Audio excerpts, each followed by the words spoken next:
Peruanos en el exterior. Peruanos en el exterior. Digital, funciona con dispositivos que ponen 0 o 1. 0 o 1. La letra, así todos los mensajes, las imágenes, todo es 0, 1, 0, 0, 0, 1. Exacto. Pero en la física hay dispositivos, hay átomos que pueden tener varios estados, por ejemplo 3, 4 estados, no 0 y 1, sino 0, 1, 2, 3, y además algunos que son mezclados, que se llama intrincación. Una cosa cuántica es eso, ¿no? Que es lo que llaman el gato de Schrödinger, que alguien puede estar vivo y muerto a la vez, o sea, con una probabilidad. Esto abre la posibilidad de tener pues equipamientos muy complejos, muy rápido, millones de veces más rápido. Es lo que ha anunciado el Google y NASA, dice que ya han hecho su primera computadora. Y esto es 8 minutos de la noche.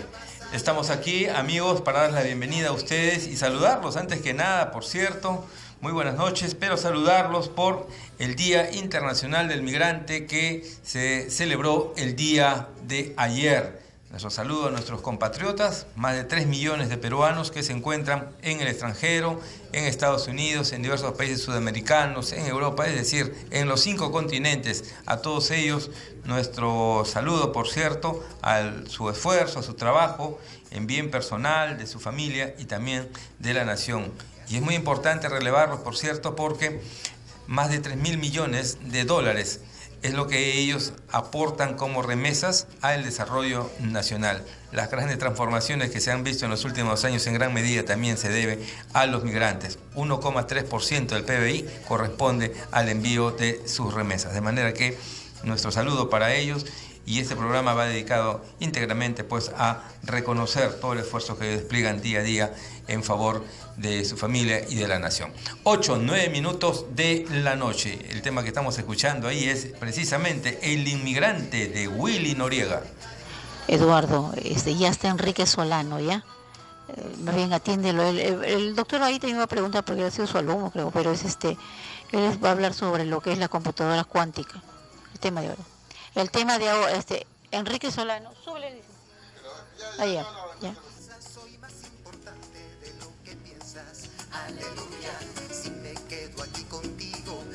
8-10 minutos de la noche, amigos, y bueno, vamos a iniciar el programa con la presencia importante, por cierto, del físico, el doctor Modesto Montoya. Él está aquí en nuestra cabina, pero también vamos a tener un enlace con Enrique Solano, un especialista en la computación cuántica. La computación cuántica está dando hoy mucho que hablar y ya incluso llega a temas de redes sociales, donde Google y la NASA ahora están, parece, tratando de cambiar lo que era actualmente el rumbo de la computación. Pero vamos de inmediato nosotros a tener este enlace con Enrique Solano para conocer algunos aspectos de lo que se está generando en el mundo científico sobre el avance de la tecnología y de la computación. Enrique, ¿cómo estás? Muy buenas noches. Aquí en Perú, 8:11 minutos. ¿Qué hora tenemos contigo allá? Bilbao. Buenas noches, son las 2 de la mañana. 2 de la mañana allá en Bilbao, en Europa. Caramba, muy amable, muy agradecido. Para conocimiento de nuestro público, nosotros quisiéramos conocer el rumbo que está tomando ahora la computación, sobre todo en el ámbito de ir mejorando la velocidad de este tipo de equipos que hoy son muy, prácticamente son parte de nuestra vida cotidiana, en el trabajo, en el hogar, incluso también en los smartphones, ¿no? No sé si a ese nivel también va a tener algún tipo de impacto la tecnología y el avance de la ciencia, Enrique. Gracias. El asunto de la computación cuántica es un asunto bastante caliente desde que fue propuesto por el físico americano Richard Feynman a finales de la década del 90, década del 80 y la década del 90 del siglo pasado. Y colegas nuestros, yo mismo, pues nos interesamos desde más de 20 años por desarrollar estos conceptos. Hay siempre gente que es más pionera y luego se ha convertido en los últimos años en un desafío y un reto mundial donde se han generado competencias importantes, no solamente a nivel de gobiernos, como tú dices, por la seguridad que se podría quebrar a nivel bancario, a nivel militar, a nivel geopolítico, estratégico, sino también por la capacidad de cómputo y de cálculo que sería terriblemente alto y por lo tanto generaría un desequilibrio para el país o la empresa que pudiera comprar esta información primero. Caramba, esto es realmente algo que se nos parece, nos presumimos nosotros, que va a revolucionar el mundo de la informática ya en los próximos años. Ahora, ¿este equipo que se viene construyendo en la NASA ya está en plena operación o todavía está en prueba? Ahí habría que ser un poco preciso, ¿no? En los últimos días hemos visto aparecer a nivel mundial en la prensa común, no la prensa científica, sino en los diarios de regular aparición para el público en general, anuncios de Google en particular, junto con NASA Ames, que están en NASA Ames en Mountain View, en California. Tiene un computador cuántico comprado a la empresa canadiense D-Wave, que es la primera empresa que se ha dedicado a fabricar computadores cuánticos. Y han hecho anuncios que, claro, la prensa los recoge y lo va transformando poco a poco, pero yo creo que ha habido un abuso del anuncio en la información y mucho más del famoso teléfono monogrado. Ahora, ¿por qué consideras que hubo un abuso ahí en el uso de la información? Esencialmente porque la máquina esta de D-Wave existe desde la década del 90 ya. La empresa, la base está en Vancouver, en Canadá. Yo estuve visitando esa empresa justamente por casualidad hace 2 semanas en Vancouver. IBM también está trabajando en temas similares y varias empresas y universidades. Y el anuncio ha quedado como que finalmente se logró el computador cuántico. Y en realidad lo único que ha sucedido es que han hecho una prueba con estas máquinas de D-Wave, que dicho sea de paso son máquinas muy cuestionables en Europa y en muchos medios académicos en las grandes universidades en Estados Unidos, en Canadá, se cuestiona. Hay gente con mucha experiencia que dice que no es todavía el computador cuántico, y Google y NASA Ames compraron una máquina de la empresa D-Wave por $10 millones y han hecho uno de tantos tests y ha afirmado que en un futuro podría superar la velocidad de cómputo de un computador común y corriente. ¿En cuántas veces podría superar la velocidad?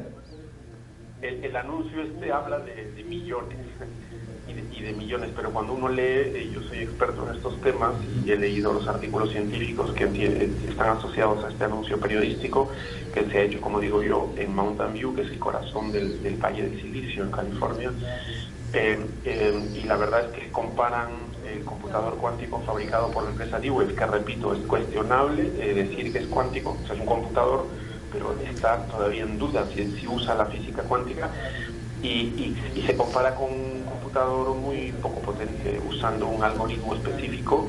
Han hecho un test como para decir si un tipo de computador cuántico que todavía está por verificar le gana a un computador común para una tarea específica, pero es un computador pequeñito, no han comparado con un computador de gran potencia, por ejemplo.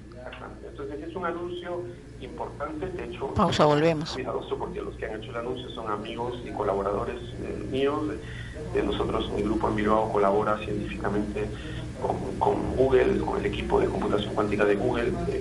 Estuve visitando NASA Ames también el año pasado, o sea, conozco bastante de cerca. Falta que es peruano, ya, pero manda el corte. Es importante, pero es un paso más de una discusión que va a durar todavía muchos años. Muy bien, Enrique Solano, con esta primera apreciación sobre lo que viene avanzando el mundo en cuanto a tecnología y ya el posible ingreso pues a la tecnología de las computadoras cuánticas, del cual estamos hablando en estos momentos. Vamos a conocer también, por cierto, cuál es su uso, su empleo cotidiano, sobre todo para los ciudadanos comunes, no necesariamente en el ámbito de la especialización científica, y para ello nos va a ayudar mucho acá la presencia del doctor Modesto Montoya. Regresamos con ello aquí, en Peruanos en el Exterior.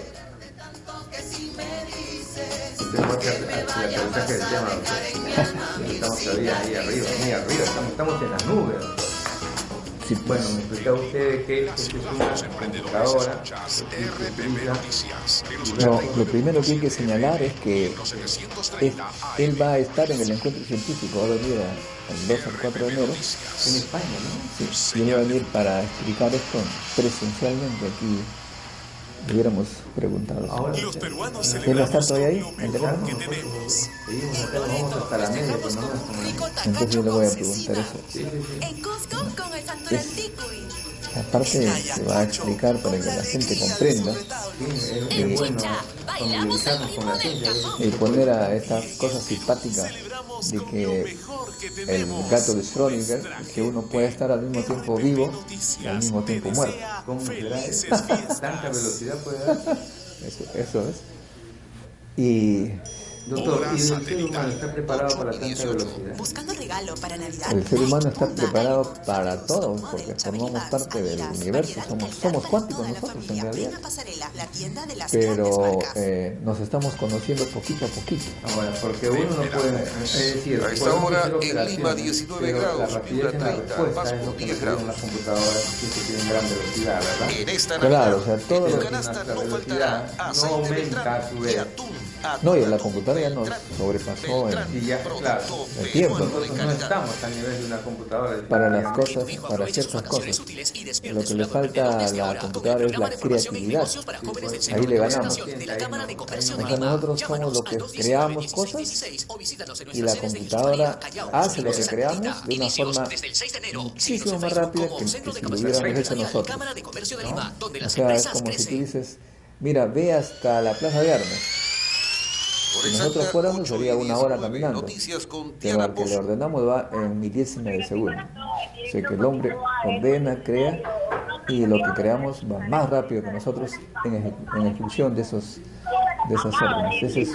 O sea que es una simbiosis de máquina-hombre que permite a la humanidad ir mucho más lejos de lo que hubiera llegado solo.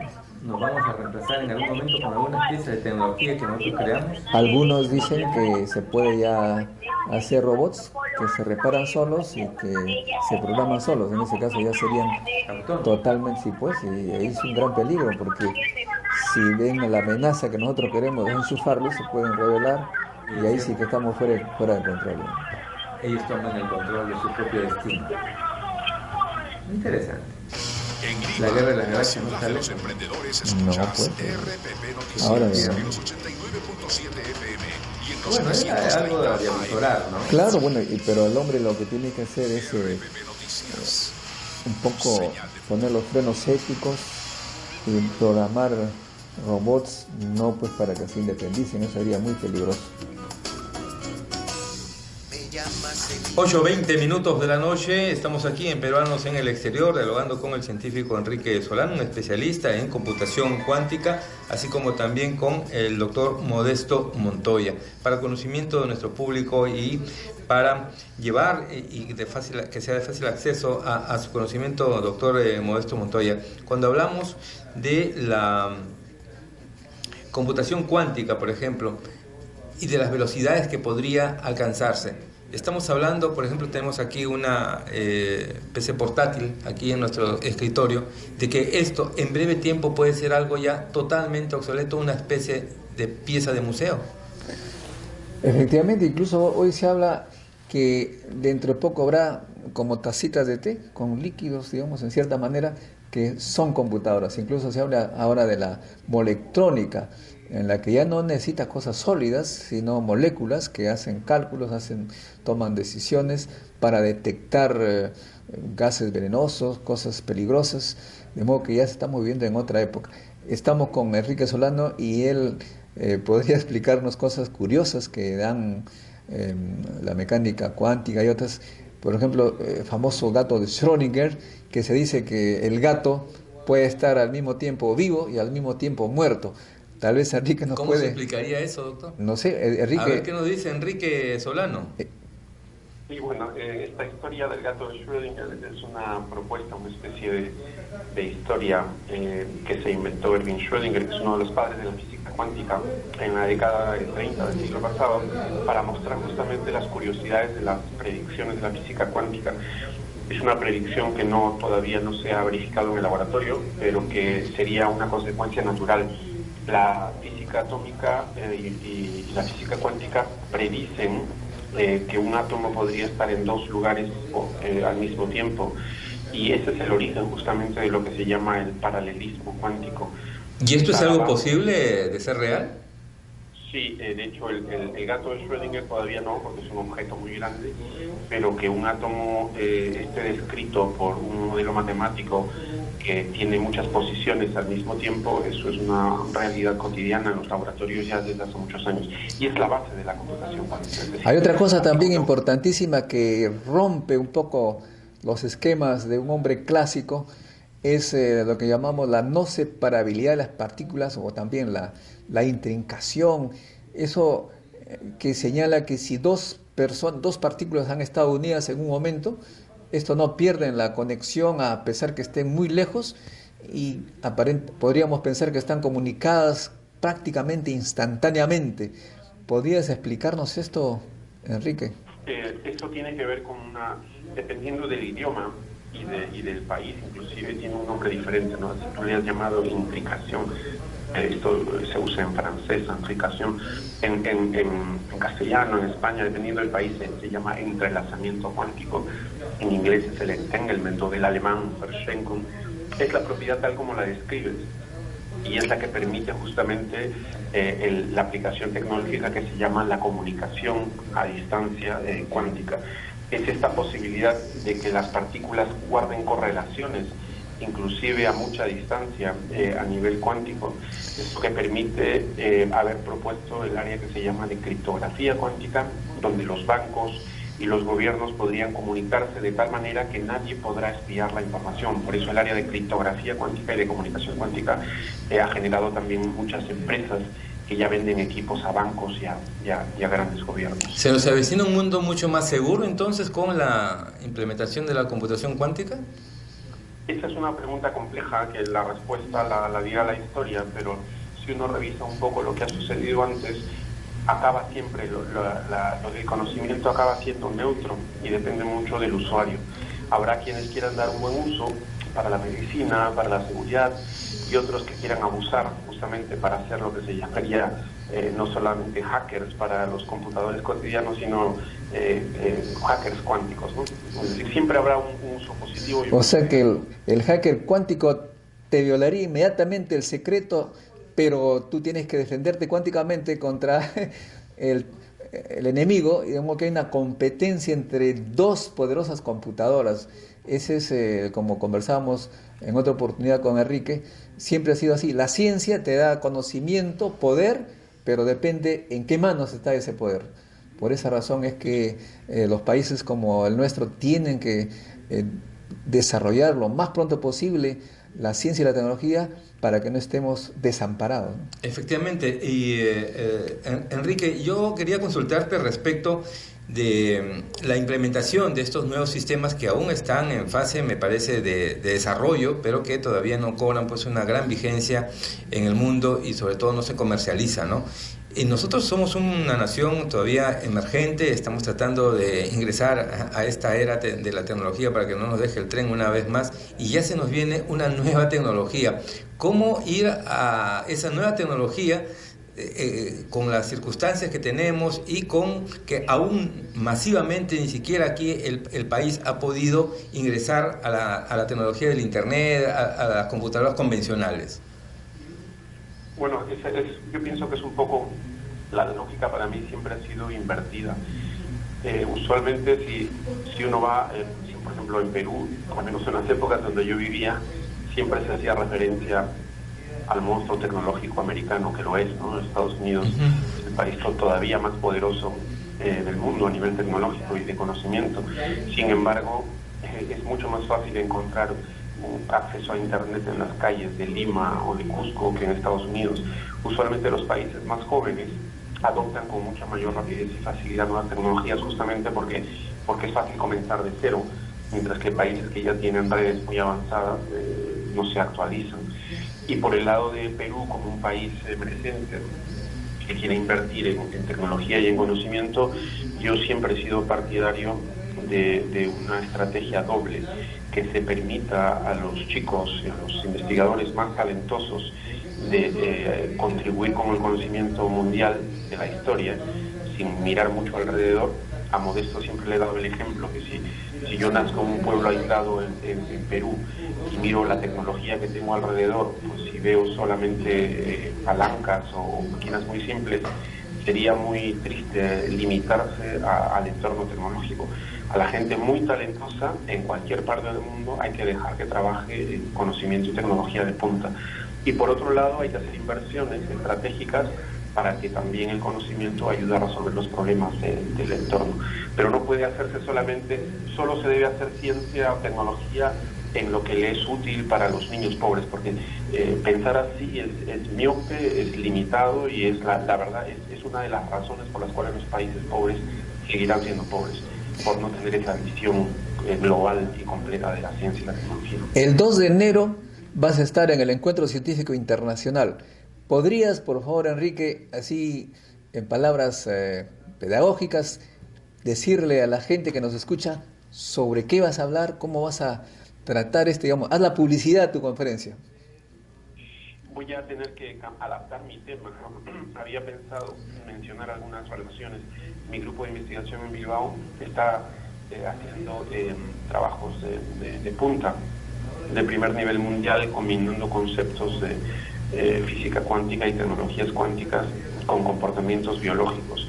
Y seguramente mencionaré, es una línea pionera que tiene que ver con lo que se llama inteligencia artificial cuántica. Pero yo creo que inevitablemente voy a tener que comentar justamente estos hallazgos que han sido anunciados por Google y NASA y sobre el computador comprado a la empresa canadiense T-Wave, porque yo creo que todo el mundo me pregunta en estos días por dónde voy me preguntan, y ya está el ordenador cuántico. Como digo, el anuncio ha sido un anuncio periodístico, lo que se llama una nota de prensa hecha por Hartmut Neven. Es el líder del laboratorio de inteligencia artificial cuántica, que es un colaborador que está en Los Ángeles, que estuve con ellos en agosto en Los Ángeles, y por John Martinis, que es el líder tecnológico de la Universidad de Santa Bárbara, que también pertenece a Google. Y voy a comentar estas cosas porque yo creo que el público peruano es muy curioso. Me encantaría que muchos chicos jóvenes con mucho talento se interesen por estos temas de computación cuántica y sin ningún complejo de inferioridad. Peruanos muy talentosos deben contribuir con el conocimiento y la tecnología mundial. Ahora, ¿esta nueva tecnología es muy costosa, Enrique? Sí, terriblemente costosa. Las inversiones son muy altas. Estuve en IBM en Nueva York, en la sede de la computación cuántica en Nueva York, de IBM hace unos días, y justamente oía cantidades, ¿no? A veces uno piensa que solamente las tecnologías nuevas, pero oí, por ejemplo, que cada vez que sale una nueva generación de computadores y de chips electrónicos, de los computadores que usamos todos los días, siempre es una consecuencia de inversiones de miles de millones. Cada vez que hay un nuevo, cuando hablábamos del Pentium no sé cuánto, del 400, cada vez que hay una pequeña revolución tecnológica en computación, tiene de una inversión de varios miles de millones de dólares. En el caso de la computación cuántica, las inversiones están en el orden de los cientos de millones y de miles de millones, pero son gastos generales, no lo hace una persona o un país. Pero son algo totalmente necesario, indispensable de ejecutar. Bueno, el país que no hace esa inversión va a tener grandes problemas, como conversábamos también con Enrique. En los años 80, Europa se quedó un poco en la aplicación de sus conocimientos en computadoras, le ganó a Estados Unidos, y el que invierta primero bien en la computación cuántica será prácticamente la potencia que domine el mundo, creo yo, ¿no, Enrique? Yo creo que cada gobierno tiene que hacer su planeamiento estratégico. En el caso del Perú en particular, yo salí de Perú ya hace 25 años y todavía tengo claro el debate que se hacía en la época y seguramente se sigue haciendo, y es que la gente preguntaba o casi nos acusaba de estar interesados en el comportamiento de los átomos y en la física cuántica, porque decían que eso no daba de comer a los niños pobres. Y he sufrido tanto con esas acusaciones que he desarrollado argumentos muy sólidos al respecto, y yo creo que cada uno desde su posición tiene que hacer su contribución, ¿no? El futbolista tiene que hacer goles, el físico tiene que desarrollar ciencia y tecnología de punta a nivel mundial, el abogado leyes, y así cada uno su trabajo. Cada uno hace su trabajo y creo que así vamos sumando, ¿verdad? Exacto, porque no puede ser que al físico cuántico, que desarrolla conocimiento de punta y contribuye con la humanidad, se le pida que resuelva problemas que no le corresponden. Nuestro trabajo es generar conocimiento de punta y cambiar la historia del conocimiento y de la tecnología. De lo que tú nos dices nos queda muy claro que el futuro tecnológico y científico del país pasa necesariamente por acceder lo más pronto posible a lo que es ahora la computación cuántica. Te agradecemos mucho realmente, Enrique, por este tiempo, por este enlace que te quita un poco de sueño, por cierto, y te agradecemos mucho porque es el aporte de los peruanos, y en ti queremos rendir también homenaje a todos los migrantes, porque tal como tú lo señalas, cada uno desde el lugar donde se encuentra tiene que aportar, porque eso es lo que realmente nos va a hacer un país más grande. Muy amable, muy agradecido, Enrique, por esta comunicación. Y recordando que escuchar a Enrique Solano el 2 de enero va a ser totalmente gratuito en el Teatro La Una. Hay que inscribirse en encuentrocientificointernacional.org. Hay que actualizarnos ahí. Vamos de inmediato, Soledad. Caramba, que no se diga. Gracias, doctor Modesto Montoya, muy amable. 8:33 minutos de la noche. Regresamos, amigos, con más aquí en Peruanos en el Exterior. ¿Qué es esto? ¿Qué se nos viene, doctor? Bueno, se nos ha venido ya, doctor. ¿Esto no existe? ¿Perdón? ¿Esta computadora ya no existe? ¿No la tecnología cuántica o el modelo va a ser? No, diferente ya. ¿Y qué es, doctor? Yo no tengo tiempo ahora para nada, de verdad. ¿Por qué no quiere? Tiene muchos novios, doctor. Tenía todo.